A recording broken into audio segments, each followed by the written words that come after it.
Welcome to Highly Sensitive, Happily Married, the podcast that teaches you to not only have an easier marriage as a sensitive woman, but to have one that feels more amazing by the day. Where you'll hear relatable stories, love advice that works, and coaching on how to have a marriage where feeling upset and disconnected is a thing of the past, and where instead a sense of loving connection and even fun and lightness is the norm. I'm Hannah Brooks, highly sensitive person, love expert, and marriage coach, and I'm so happy to be on this journey with you. Hello, my friends, and welcome to episode 162.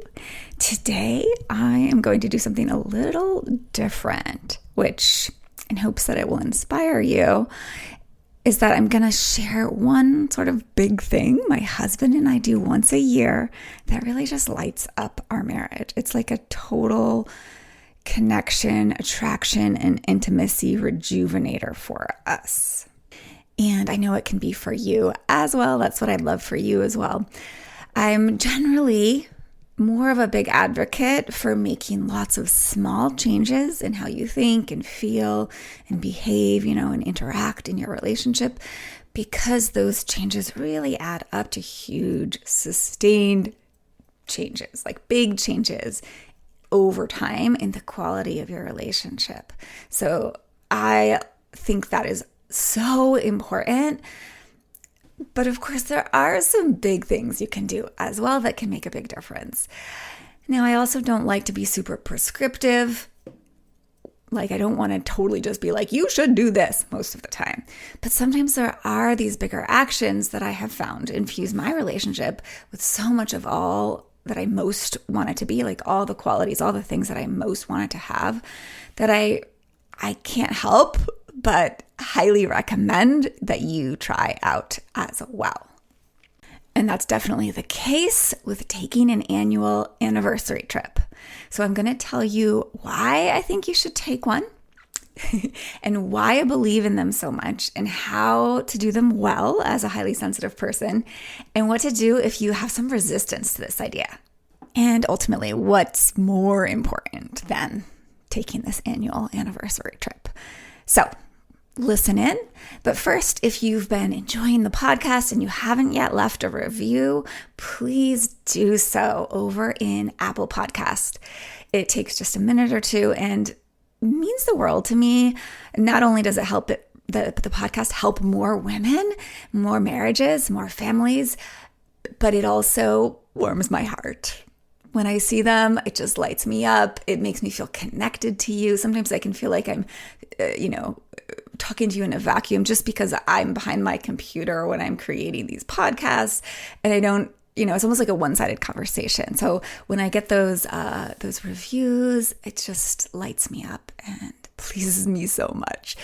I want to take a moment to thank the last couple people who left a review. Thank you, HS Gal, for writing "Truths I didn't realize I need to hear has made all the difference in navigating my relationship and having more peace and true love in it. Empowers me." I love that. It means so much to me to hear that. And thank you also to Maple Hunter. He's a sensitive husband listener. He says, "I listened to my first episode because an old friend was a guest, but I was hooked. I'm a sensitive guy married to a sensitive woman. This podcast offers great relationship insight in an understandable way." So thank you to everyone who's left a review and to those of you who are going to leave a review this week. All right, so let's talk about this annual rejuvenation magic of the anniversary trip. So my husband and I are recently back from our anniversary trip, as we not only had our very first date, but some years later, we were married on that same day in mid-July. And this recent trip sort of blew my mind in how great it was and how much it had me feeling loving and loved and connected to and happy with my husband and our lives together. And my husband too, he said this trip was the highlight of his summer, even though he's been doing a lot of different things this summer. And I really feel the same. So I just had to recommend it to all of you. It's like an annual infusion of like such healing rejuvenating medicine for your marriage.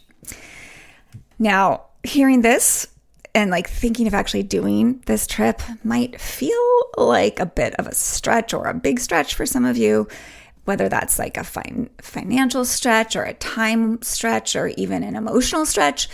But before you go ruling it out, let me tell you that there's so many ways to take a trip like this. And I know you can make it work for you. It doesn't have to be long or far away or expensive. Our trip was none of these things. And I will talk in a few minutes about what if you feel like it wouldn't be fun, right? Because you don't even really want to spend time with your spouse. So if that's coming up for you, hold on just a few minutes and I'm going to address that. I have certainly heard that from clients in the past. So really, nearly every one of you listening will be able to take a few days a year to mark the special occasion of either when you first got together with your honey or when you got married. And what's so worth it about it is that it gives you the space and the time to really connect in all the various ways because you're no longer in your day-to-day routine and you're alone. I've made many podcast episodes, over the years here about how to generate more connection, including podcast episodes about communicating in ways that connect, doing activities that connect, and even special processes to help you connect. And on this trip, you could do any and all of these and more. And if you haven't been listening to lots of my podcast episodes, you should definitely look through them to find the ones that have the word connection or intimacy in the titles. I do have quite a few on boosting that and activities to do, activities that your partner is more inclined towards and ways of connecting that you're more inclined towards. So many ways to generate connection. And this trip is such a great opportunity to put those into action, to actually do them. Not necessarily all of them, right? But some of them.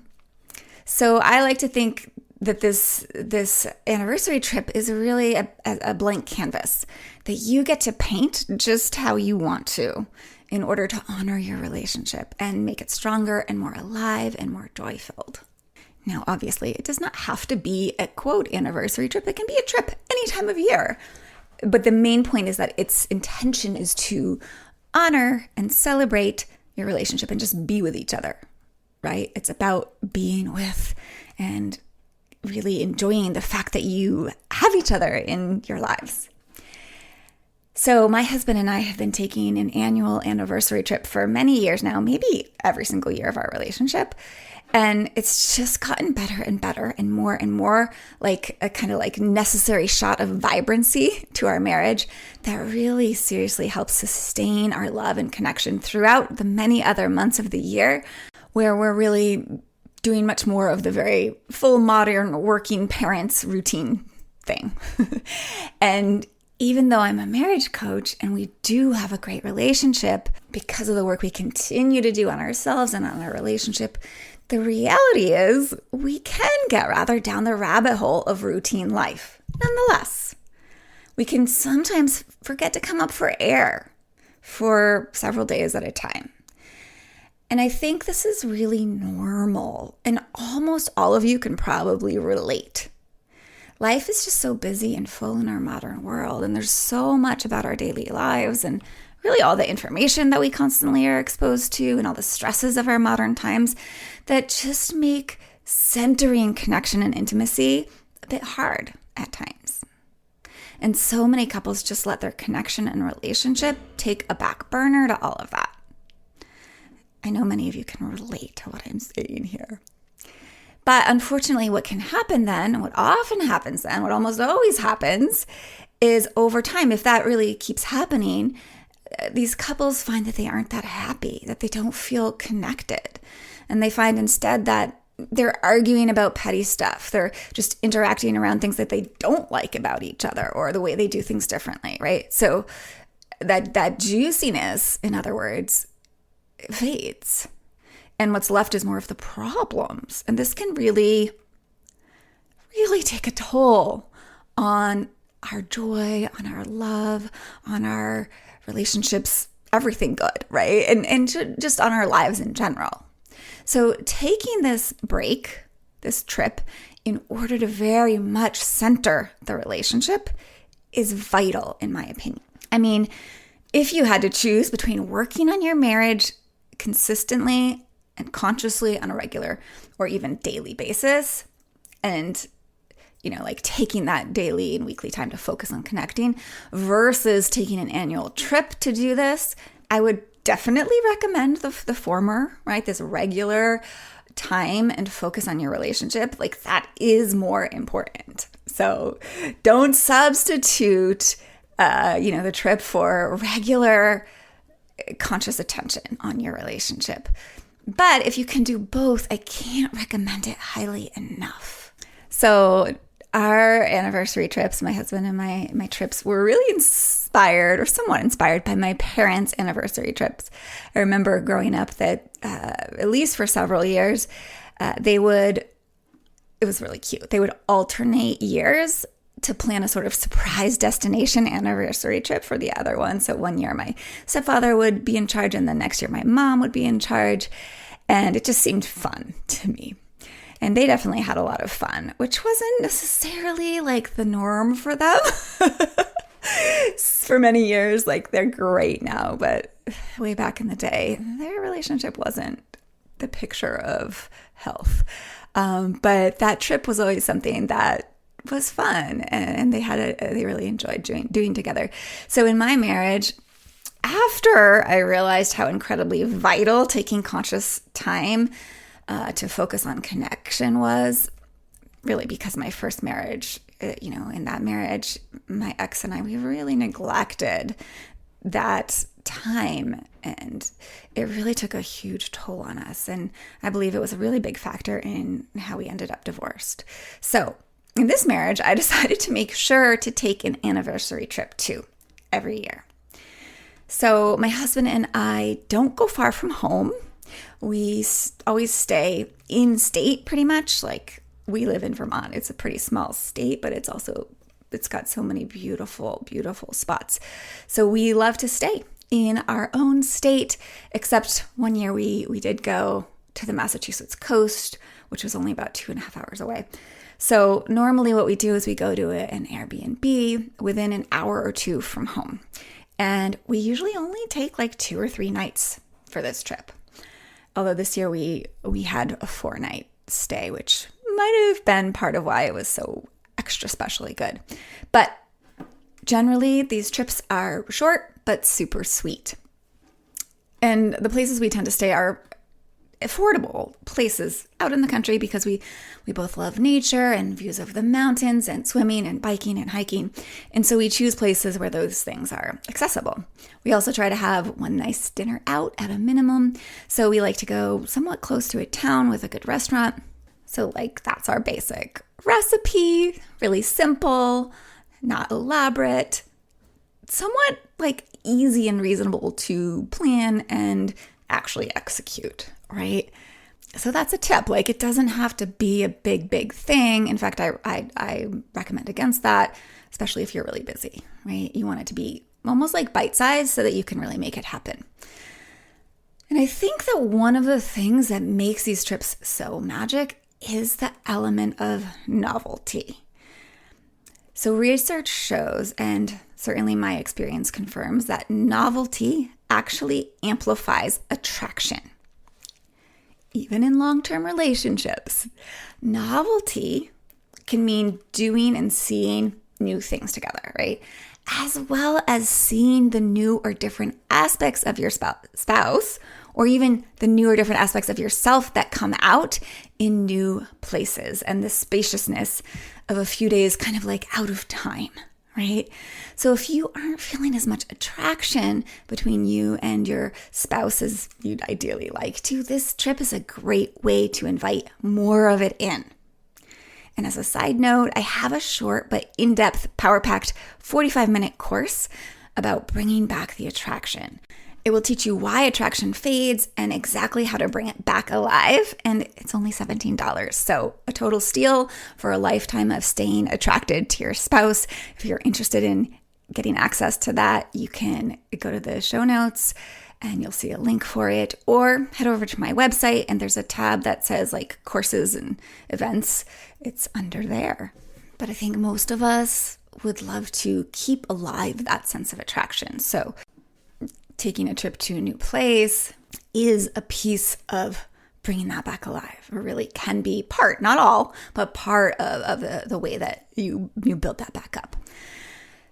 So this brings me to what happens if you have resistance to the idea of spending a few days away with your partner. I can guarantee some of you listening do feel that resistance. Now, of course, this can come up for different reasons. If it's in part because you have trouble being in sync on trips, or like traveling together has been kind of challenging in the past, go back and listen to episode 43, which is called 8 Tips for a Better Traveling Experience with Your Non-HSP Husband. It works for HSP husbands as well. My husband is much more of a high energy, go, go, go kind of person than me. And so I kind of have had to troubleshoot and solve for our different travel preferences for it to be enjoyable to spend several days out in the world with him. So this episode is going to help you solve for that if that's something that's coming up for you as well. Now, another reason you might have resistance to this idea is it doesn't sound fun because you don't feel close right now. If that's coming up for you, I get it. And it's often because you haven't been making this kind of time and space for your relationship for years, perhaps. And you likely haven't been attending to connection on a more daily basis either.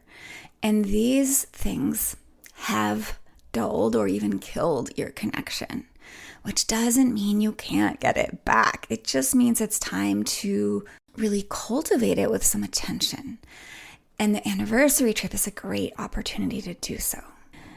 And if there's resistance coming up about this trip for any other reason, I'm just going to remind you that I bet you've not wanted to do something in the past, like you've had a lot of resistance to whatever thing.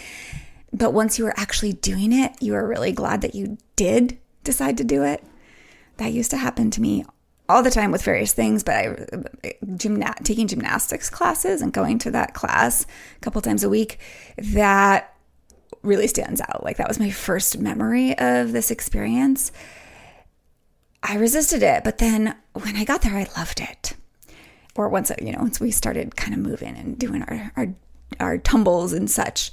This is a classic thing for humans. We resist something, but then we start it, and it's really great or really worth it once we get over that resistance. And this trip is very likely going to be the same for you. So sometimes it's just about going ahead and doing it. And here's the thing. This could help you if you're feeling resistance. Here I am, and it's been several weeks since we were on our trip, and I'm still basking in the kind of lingering glow of our trip together. And when we have these extended positive experiences, they really do stay with us, and they help carry us through the other times when things aren't as good, when the connection isn't as available or palpable. Consciously creating these times for our relationship that we can really lean into when things are harder is really an essential piece of counteracting the inevitable harder parts of a relationship and ultimately having a great relationship. You can think about it as having a savings account built up for those leaner times, right? But this bank account is one full of connection and joy and good memories. So just do it, okay? This trip is also going to allow you so much time and space to talk and play and to also see what is not working well between you. And that's a good thing, because then when you really see it, you can adjust, you can communicate about it, you can solve for it. Now, I don't want to forget to mention that if you think that it's more than just a little resistance to this idea of a trip, and that it's really because you have some big issues between you and your honey that's blocking your interest in spending time with him, then you really should consider getting some marriage coaching. Almost all issues in our marriages can be overcome, and you can get back to the love and connection that you want. So you can actually want to be around your spouse. So I am absolutely here for you if you'd like that help. And again, you can go to my website or right to the link in the show notes if you want to learn more about how I can work with you directly. Okay, so let's move on to just a few tips. Actually, I think there's 5 or 6 for a great anniversary trip. So the first tip is just do it. Problem solve for the obstacles, whatever they are, whether there's a money issue or resistance or time, right? Like if it's a money issue, you could go camping instead of getting an Airbnb or hotel, or like my husband and I did last year, make it a staycation instead. We actually didn't go away. We slept at home. Kid-free. Okay, so kid-free, please, if you're going to take this option. But then we headed out adventuring every day. We made each day like a fun, adventure full of the things we love to do. So that's one way of handling that. So these are solutions, right? And for every obstacle, there are solutions. I know that you can carve out these few days for you if having a connected and strong marriage genuinely matters to you. Tip 2, absolutely individualize it. Really consider and discuss what you and your partner both enjoy doing as you're planning it. My husband and I have had a better trip every single year because we've learned from the previous ones what we really like to do together and what the perfect recipe is for us. This year, the addition of being on a farm with a big field and a pond with adorable baby cows and homemade cheese really tipped it over the top. We were also very active this year with like bike rides and some walks in beautiful places. We like hiking, but I've found that I love walking on dirt roads in open fields even more. So we did a bunch of that.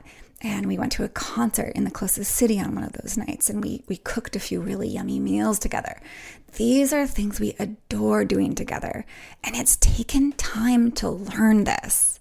So don't expect to know what works best for you both right away, but do think about what you both like and include several of those things. Now, if you want any support in figuring out what would be great for you, you can use my podcast episode. It's called Interest Overlap. It's number 152, and you can really tailor the process that I give you in there. Tailor the process for your trip. It really is a great process for finding out where your interests overlap, where the things that you like and love overlap, and then you can implement them, right? I love this process. It's really helpful. All right, tip number 3, don't put pressure on yourself for this trip to be great. And specifically, give yourself a day or two to kind of decompress from life before expecting time with your spouse to be good. Because as HSPs, and especially if we've been chronically stressed, which unfortunately is common in our modern life, it really can take a bit of time to unwind and settle into things. And that's when it is likely to get a lot more fun and connecting. So like the first day, maybe let that be a little bit more about decompressing before you move into, trying to really have fun. But also don't put pressure on it this first time. Like I said, over the years, our trips have gotten better because we've figured out what works for us. So know that if you keep it up every year, it'll get better. It'll get great. Tip 4, take time to remember the specialness of your relationship on these trips. It can help to actually talk about good memories you have of your early days and also perhaps what's been working well lately. And just really celebrate your relationship, even if it's just with one simple but heartfelt cheers. Because this is a time specifically meant to honor and celebrate your relationship, just take a few moments at least to really consciously do that. Tip 5, do this trip annually every year and expect it to get better and better as you do so and you figure out what works best. I kind of already said that, but I want to emphasize this. Like, don't do this once and be like, oh, well, it's okay. Right? Keep at it. And you can even do it more than once a year. It doesn't have to be, only on your anniversary. my husband and I, depending on the year, depending what's going on, we sometimes take another trip at another point in the year. And in the past, we've tried to aim for actually 4 mini trips a year. That can be a tall order with 3 kids and businesses to run and limited finances and all of these things.